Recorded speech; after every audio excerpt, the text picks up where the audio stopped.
Good afternoon, everyone.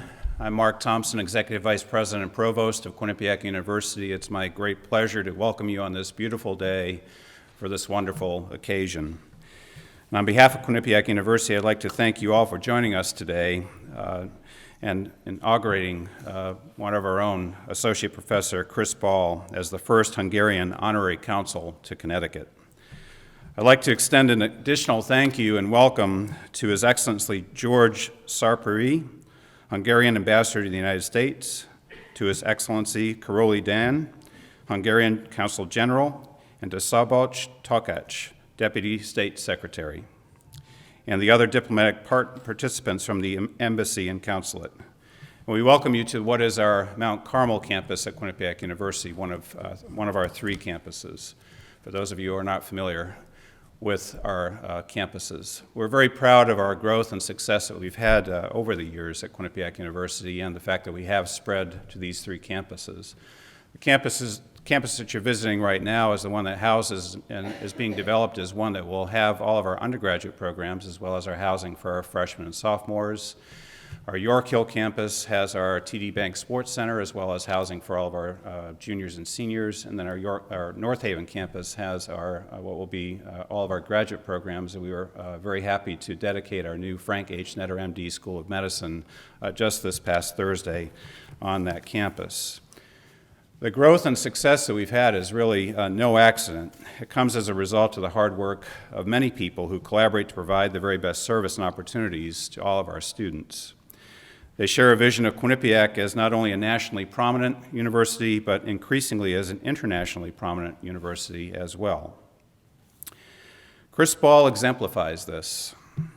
I've known Chris since he started at Quinnipiac University in 2003, which was also my first year as the Dean of the School of Business.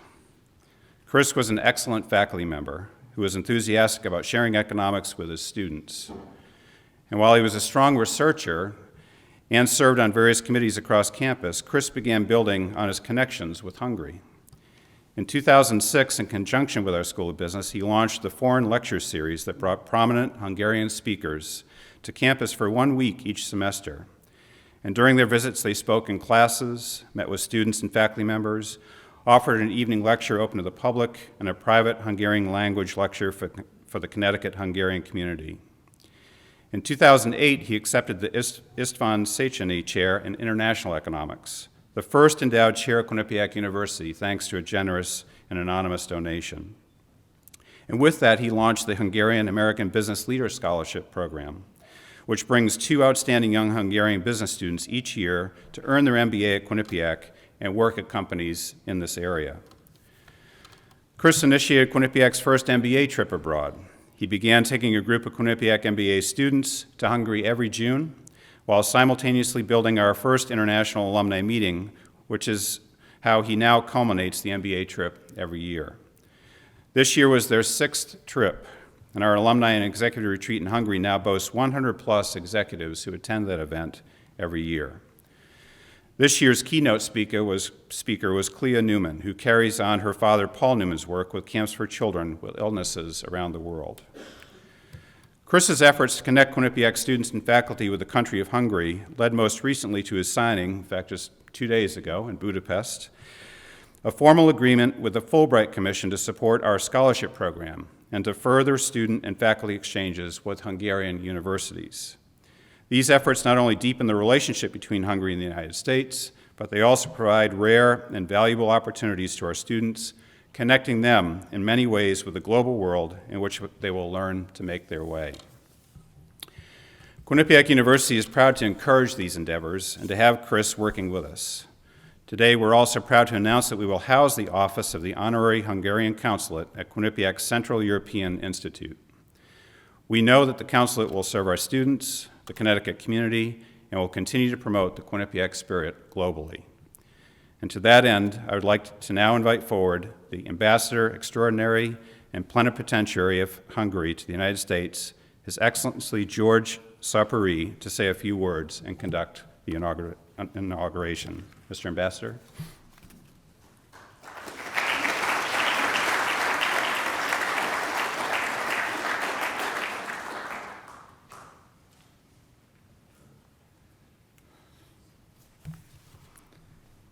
Good afternoon. Honorable Szabolcs Takács, the State Secretary of the Ministry of Finance, who came from Hungary, just straight arrived from the from the airport to be here with us today. Thank you for coming. His Excellency Ambassador Károly Dán, the General Consul of Hungary in New York. Let me additionally recognize Zoltán Budai, who is the director of the Hungarian National Tourist Office in New York, and also Christian Sauska and his lovely wife Andrea, who Christian is a entrepreneur and a famous winemaker in Budapest, and also a supporter of Hungarian causes, and thank you very much to be with us today. We are very proud that Christopher Ball has accepted to be an honorary consul, and you are joining a body of more than a dozen honorary consuls in the United States. Christopher is so much supporting Hungary that he has actually learned Hungarian without having any Hungarian blood. And thank you very much. Now, the ceremony of inauguration involves for me to read a letter sent by the Minister of Foreign Affairs, János Martonyi, very short letter. Then I would read a letter of laudation sent by the Hungarian Human Rights Foundation. Then Christopher would read a declaration in which he accepts the duties, accept the honors, and then the duties of the honorary consul. Then we will sign that. And then I would ask Secretary of State to say a few words, and then also Ambassador Károly Dán to say a few words. So let me start to read the Minister of Foreign Affairs letter in English. It's also in English and in Hungarian, but I read it in English. I respectfully request the government and the authorities of the United States of America to recognize the capacity of Mr. Christopher Ball as honorary consul to render assistance and support to his activity and to accord him all the facilities, privileges, and immunities due to him by virtue of his office, given in Budapest on the 18th day of July in the year of 2013, signed János Martonyi, Minister of Foreign Affairs. This is, if you could please, Christopher, come here. I hand it over that to you. Now, please read this.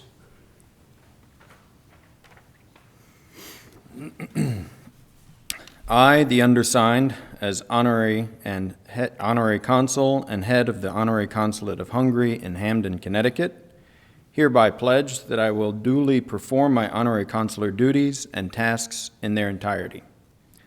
During my mission as an honorary consul, I will make efforts to represent, to protect, and to promote in my consular district the interests of Hungary, of her citizens, and organizations with or without legal entity. As an honorary consul, I will act according to my best ability to widen, deepen, and strengthen the economic, commercial, cultural, scientific, and touristic ties between Hungary and the states of Connecticut. I have duly got acquainted with the rules, directives, and principles regulating the actuation of the honorary consuls of Hungary, and I will observe them during my acting. I always will perform my consular tasks on the score of and according to the instructions of the Consulate General of Hungary in New York and of the Ministry of Foreign Affairs of Hungary. I will keep the secrets I obtain while performing my duties.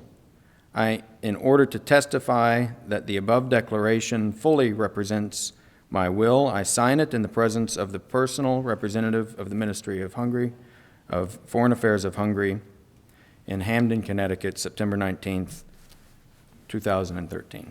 Let's sign it here. You sign it first, and there's also a Hungarian version of that, which is actually the, so you sign it both.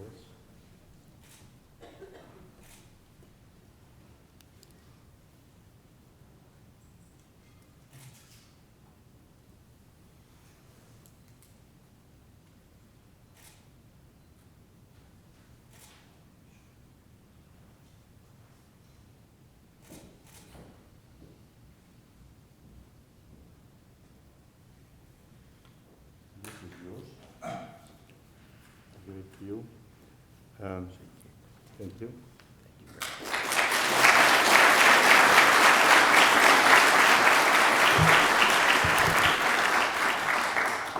Let me read a brief message of congratulations from the Hungarian Human Rights Foundation. The Hungarian Human Rights Foundation congratulates Professor Christopher Ball on his appointment as Honorary Consul and commends the Hungarian government for its wise decision. We applaud Hungary for bestowing such a distinction based on true merit. Few people are more deserving of this honor or better equipped to represent Hungary, have promoted Hungarian interests so adroitly, with such genuine devotion to the nation, and keen understanding of Hungary's potential and challenges. In Dr. Ball, whom we have had the pleasure of knowing in and outside of Hungary for 20 years, the Hungarian nation has a true patriot and friend. Sincerely yours, Hungarian Human Rights Foundation, László Hámos, President.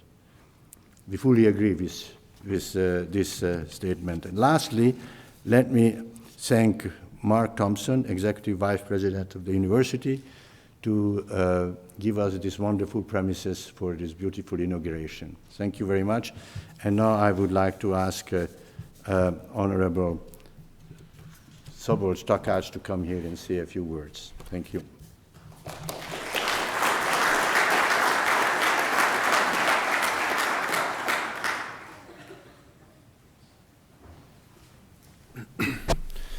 Good afternoon, ladies and gentlemen, Mr. Vice President, ambassadors, Mr. Honorary Consul. Ladies and gentlemen, first of all, let me express my very deep gratitude to the leadership of this institution, Quinnipiac University, for hosting this event. We are extremely pleased to be guests of this prestigious institution for this very important event, the inauguration of Mr. Christopher Ball, the latest Honorary Consul of Hungary. I think the timing could not have been better for this event. It's only a couple of days since we last met in Budapest, in the capital of my country, when the Hungarian government hosted a global event, the Conference of the Honorary Consuls of Hungary. And in this context, we could welcome in Budapest almost 400 people who are very willingly represent my country in the farthest corners of the world. This was an event where the Hungarian government, the Prime Minister of Hungary, and several cabinet ministers and other leaders of the ministries could address this very prestigious group of honorary consuls of Hungary and brief them about the present situation in Hungary, economically, socially, politically, about our aspirations and about our goals. Now, the network of honorary consuls certainly constitute an integral part of the system of Hungarian representations. They work hand in hand with the Hungarian missions, all kinds of missions, embassies, consular generals, consulates. However, there is one very important difference between honorary consuls and professional diplomats. We diplomats, we are paid for what we are doing. Although we do it with great honor to represent our country, but still we are paid for it. However, honorary consuls, from their own will, commitment, and approach, they are willing to represent my country, our culture, our traditions, our society. And this is something for which we are very grateful and we express our deepest appreciation. And that's what I'm doing to you, Mr. Ball, from this stage. We are very pleased that you have taken this decision. As a matter of fact, as we have heard, your link with Hungary started somewhat earlier. And it's a very nice story when there's this boy from a small place in Alabama who is finding his link to Hungary and then building it, and now you are here and you have become an official representative of my country. The denomination consul, honorary consul, might be a bit misleading. Consuls usually protect interests of citizens, nationals, whenever they are in trouble and they are helping them. However, honorary consuls are doing much more. It's a much more comprehensive work that you are doing. As we have heard from the ambassador, you are trying to identify those platforms where you can address the representatives of business communities, cultural communities, educational communities, social communities, and trying to link them and bring them together. In your specific case, I think education is a platform which is very strong. And again, we are very, very grateful to you on behalf of the government of Hungary. And we are also, and similarly grateful to those Hungarian business people, including Mr. Sauska, who is, I can welcome in our circle today, who are supporting this endeavor. At this university, you have established the Széchenyi program and the Széchenyi chair, and you are providing scholarships to Hungarian youngsters, not only from Hungary, but also from the Hungarian communities in our region, because as you know, Hungarian nation is much more than the state of Hungary. So on behalf of the government, I can only join the ambassador to commend you for your work. I wish you all the best of health and a lot of success, and I can promise that we will be at your disposal as well in Budapest and in our representation here in the United States of America. Thank you very much, and congratulations to you. Thank you.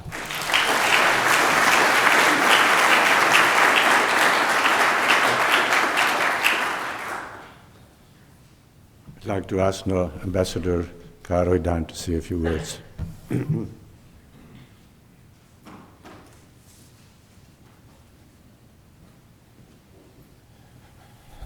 Ambassador, Undersecretary, my dear friend, Honorary Consul Ball, friends, Provost Thompson, thank you so much for having us for this wonderful occasion.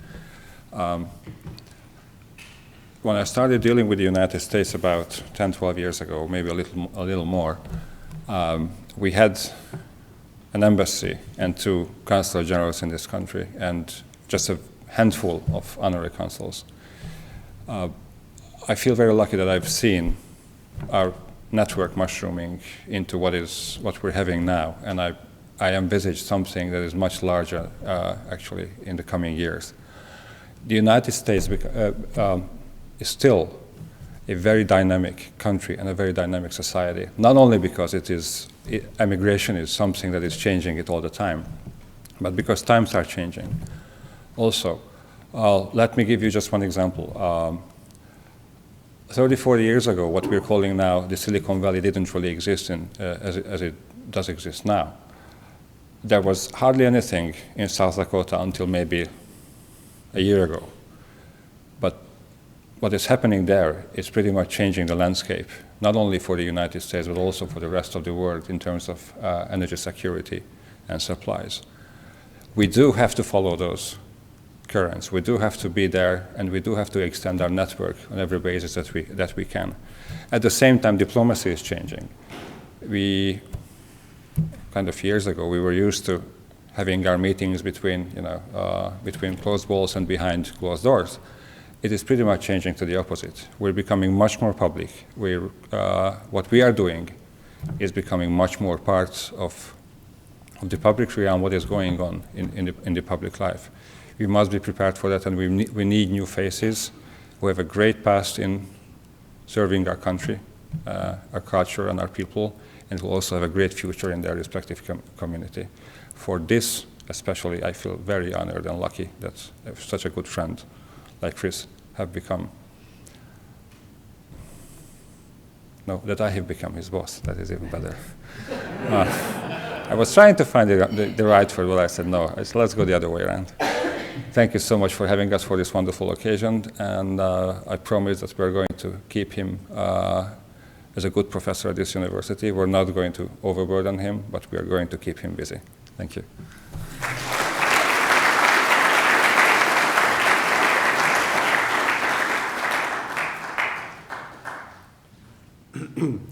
I now ask Christopher Ball to come to the podium, please.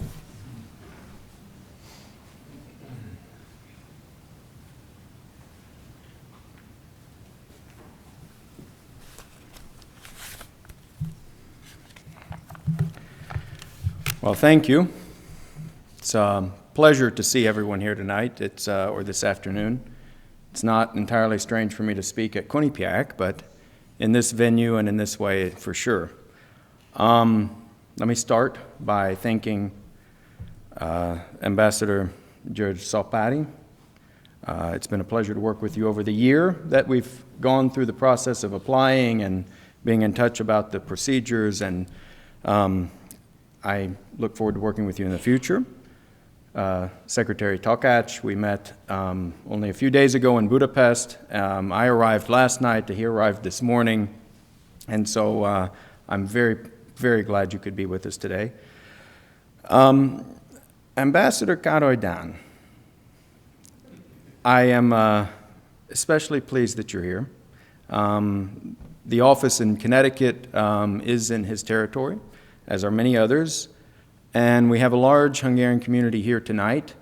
And if you don't mind my adding a couple of words, this is his last year in the office in New York for sure. We don't know exactly where his next position will be. Wherever it is, we wish him well, obviously, and we hope we'll see him a lot over the coming year. But I think the Hungarian community here owes you a lot of thanks. For those of you who don't know it, he's been a fantastic consul general. I've been in this state for 10 years. In that time, under your guidance, is the first time I've really seen the Hungarian community feel as though that office is part of them and that you reflect their needs and desires. He's here at any event we invite him to. He's happy to sit in the back or he's happy to stand in the front, providing his time allows. So thank you very much.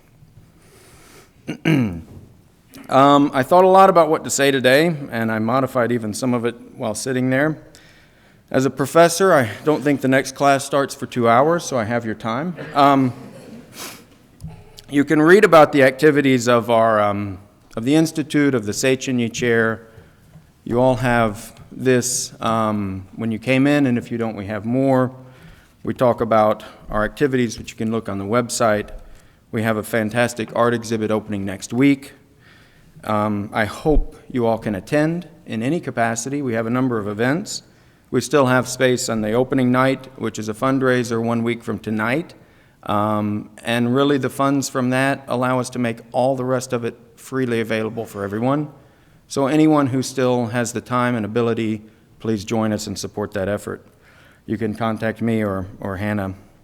Our future programs, as Mark Thompson mentioned, will be just growing. We signed an agreement with the Fulbright Commission on Tuesday this week in Hungary to support scholarships, a scholarship, faculty and student exchanges. On Saturday in Budapest, I was pleased to arrive and visit the newly established office for Quinnipiac Central European Institute at the Hungarian Institute of International Affairs in Budapest.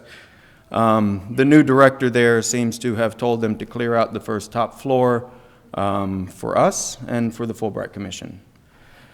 So we're just getting started. This is marking the beginning of something new and something bigger than we've had before. I want to thank, if I can move this a little, a number of people. So I have a few things to say. I hope not to be too long since we have wine and cheese waiting after this. But there are very few times in your life when you have the opportunity to thank people publicly. And since I don't think I'm going to win an Academy Award, I guess this is it. I'd like to start with Mark Thompson. I'll be brief, and I'll stop for some of you because I don't want to get too emotional. But if I don't say enough, you know how I feel about you, which is to say I'm only mentioning you because you're here tonight.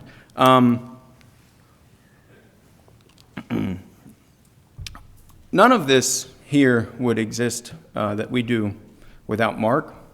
He was the dean when I arrived. He had vision. You could talk to him about your ideas, and he would help you build on them if they were good. He has supported our efforts. He, and along with Don Weinbach, visited Hungary with us many years ago to meet institutions, to meet companies, to establish the Széchenyi chair, to build that up, to welcome the students. He's the person we go to when we have trouble. He is the one who made sure it became an institute and not just a little program that I was running. And he's been a good friend, and we thank you deeply, Mark. Don Weinbach was there from the beginning as well. As head of development, he's often in the back and forgotten when everyone stands up and shakes hands. But Don has been to Hungary several times with us, and I think more importantly, he keeps us on the radar. So with a school that's growing and booming every day, with a medical school and an engineering school, Don helps keep us on the radar of everyone here. I would like to thank Matt Rafferty and Don Johnson. When I was interviewing at schools in 2003, most universities I interviewed at, I said, I'm applying for your job in economics, but I have this odd relationship to Hungary, and maybe I could build some programs on it. And almost every school said, no, we've got programs with other countries. Maybe after you have tenure, 5, 6, 7 years later, you could go on sabbatical over there. Don and Matt told me, that sounds fantastic. I don't know we can't promise you anything, but I'm sure Quinnipiac would love it and support it, and I guess they were right. They've been good friends ever since. I'd like to quickly thank Melinda Formica, who was the development officer in the School of Business when I was there, and has long helped and supported us, connecting us with businesses. I would like to thank Leslie Hunter, who, as I guess I should say, got stuck with me when I was in the School of Business and has been helping me ever since. And most recently, Hannah Haymoski, who started last year part-time and is now full-time, and she is really my equal and partner in the Institute, and she's Polish and Lemko and proud American and understands what we're doing, and it's a pleasure working with her. Now for the even tougher part. People ask me, indeed, how a kid from Alabama ended up in Hungary, and so I thought I'd tell you a little bit. I grew up in Alabama in a pretty exceptional family, I have to say. We weren't particularly exceptional in terms of money or power. We kids had to work as soon as we were able, mowing lawns in the summer until we could get real jobs, as they say, bagging groceries, working in warehouses, music stores, later bookstores when I realized I should be a professor. As with nearly everything in life, it was the people that made my family exceptional. My parents are amazing people. They worked hard their entire lives, but they always found time for us and made us feel like the centers of their universe. My mom is a nurse, and I mean that she's a nurse by profession, but also in heart and spirit and every fiber of her being. She takes care of people, and she cares about people at every level. She's a woman of action, always moving, doing something in the community, in politics, local, state, national, and church, or pretty much wherever she thought she should be helping.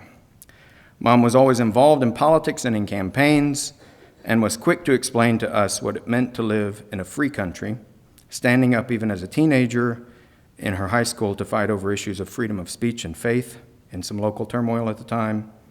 She later founded a nonprofit hospice, which I think taught us all to rethink what we value in life. Then she founded another company that was a prescription medicine consulting firm, and maybe more importantly, I owe to her my love of Russian literature. My dad is a physicist. Recently, he told me the difference between a physicist and an engineer is that physicists read poetry.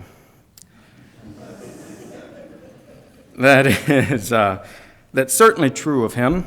A friend of mine from Youngstown, Ohio, Dave Humphreys, visited years ago to our house and commented, course, your dad's the only guy I've ever met who actually sat and read and made notes of entire Augustine City of God, which he was doing at the time. I always remember my dad waking up an hour or so before work, and he left early, and working on something. Over the years, he taught himself Greek to translate parts of the New Testament. He worked through the complete works of Martin Luther, St. Augustine, Friedrich Hegel, Immanuel Kant, Plato, and many, many more. And in the evenings, along with time with the family, he continued his personal research and writing. Those two people set the bar higher than I can even see, but they never pressured me to do anything other than be a Christian and be myself, and the rest, as they say, just follows. Sorry. I learned from them honesty, hard work, respect for others no matter who they are, and I think I can say, most importantly, my Christian faith, and particularly the Lutheran variety, for which I'm eternally grateful. To my wife, Emesha, I don't have another 2 or 3 hours, so I'll be brief, but she's my partner.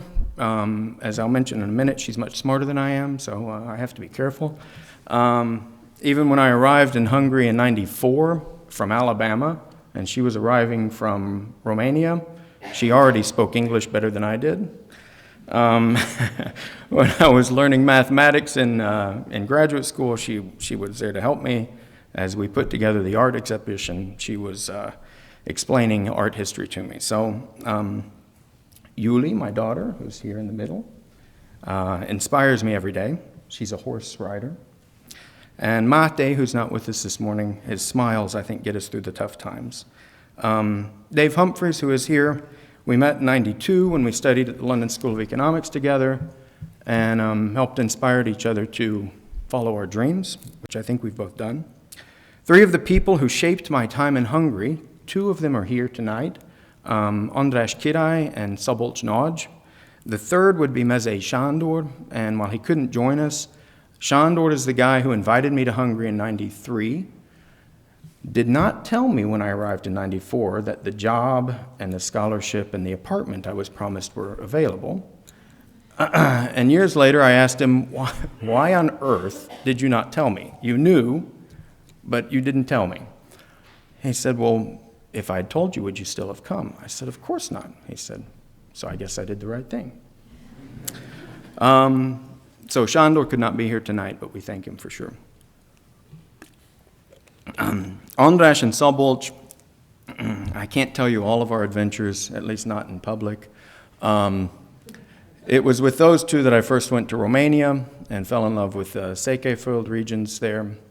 I worked with them on foreign policy issues, got involved with the Pro Minoritate Foundation, helped write some of the grants for the what's become the Tusványos event.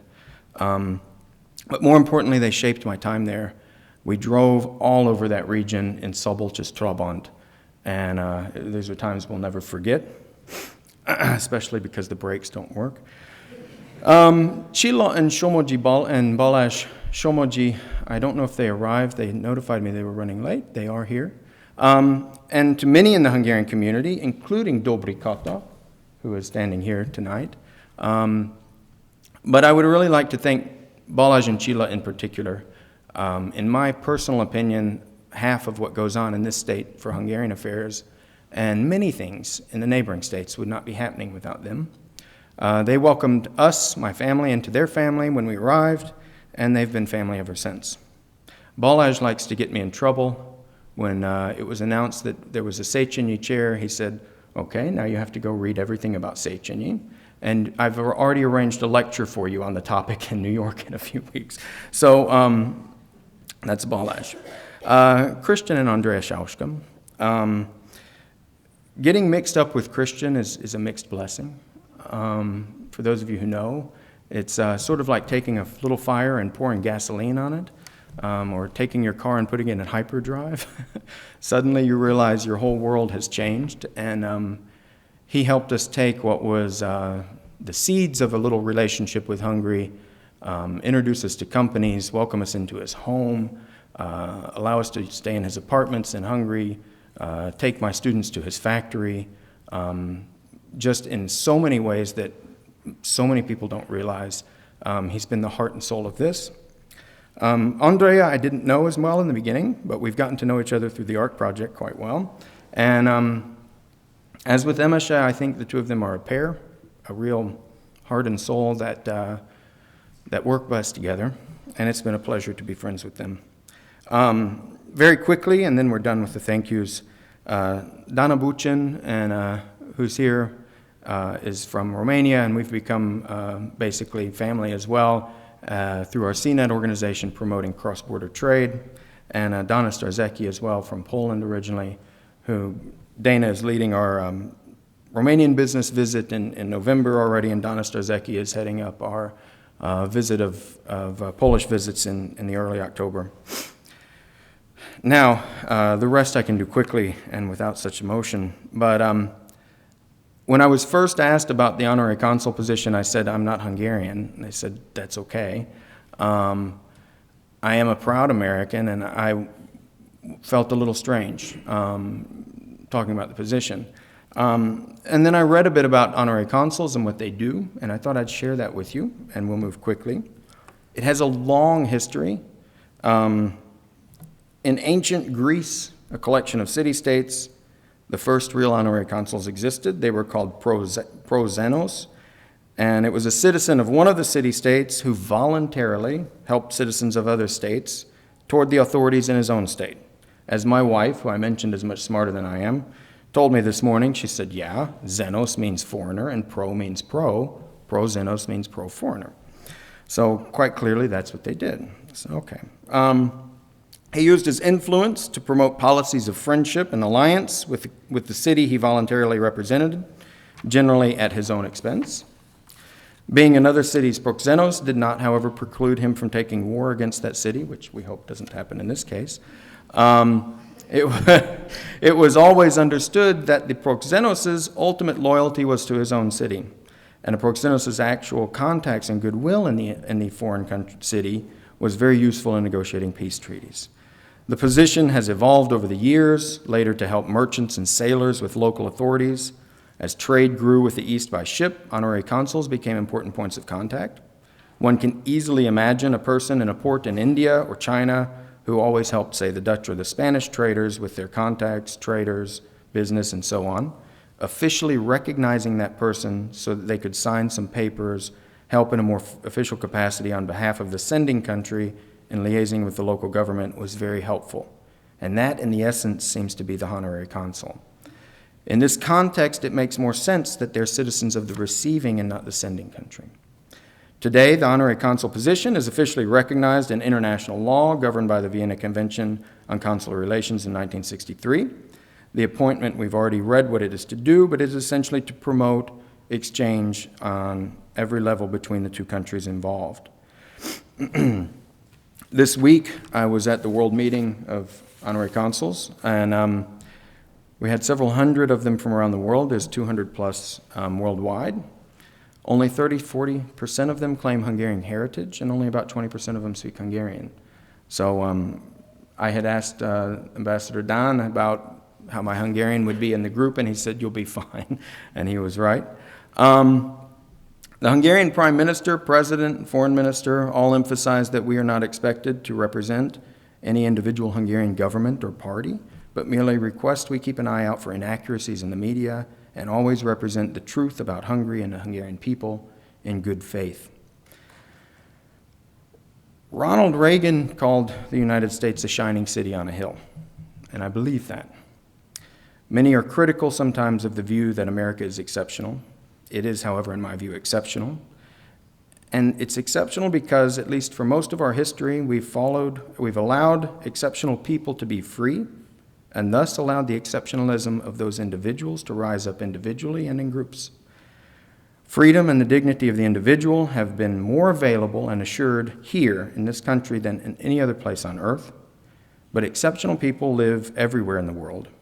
And whenever societies move from less to more free, you see the true potential of those people shine through. The most famous exceptional Hungarians that we mostly know today are almost all from the late 19th and 20th century, And here I mean the Koschutz and the Széchenyis, and later the John von Neumanns, and the many, many Nobel Prize winners, and their artists and their writers. Why is that? It's because freedom ended with the darkness and crushing control of communism in that part of the world. It's exciting to see what is coming out of Hungary now, that it's a free country once again and has rejoined its family of Western nations. To that extent, my being an honorary consul, to the extent that it furthers peaceful cooperation in academia, business, culture, diplomacy, and supports the cooperation of individuals in both the United States and Hungary, then I am indeed extremely proud and respectfully accept with enthusiasm the appointment of Honorary Consul to the state of Connecticut. And I look forward to the opportunities that will come up. Thank you very much.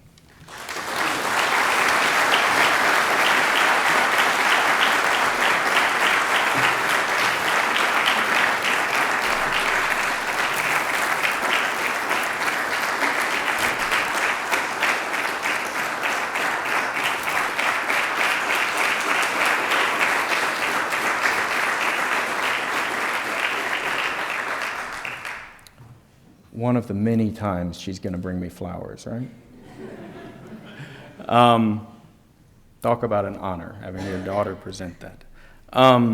Point of order or two. So I really do thank everyone for being here tonight. It's funny, if you talk as a professor to student groups you don't know or conferences you don't know, it's one thing. But in the years we've been doing Zebagain, I've said this a couple of times, but it's true, as I look out to an audience of people who are my academic colleagues and friends and my family members, it's a very strange thing to speak to a group that you know everybody and they don't necessarily know each other. So we're going to have a reception that's just down this way. And when you're there, talk to everyone here. What you don't know, but I do, is that everyone in this room is a friend. You just haven't met them yet. We will stop and ask the ambassadors to stay for a minute for another picture, and everyone can proceed down this way. We'll have people help direct you in the Manchesky Seminar Room. It's a small reception, a wine and cheese, and it is sponsored or hosted, I should say, by the Hungarian Tourism Office and by Szauska Wines. So please stay for a little bit, enjoy some wine and hors d'oeuvres, and I hope to talk to everyone here. Thank you very much.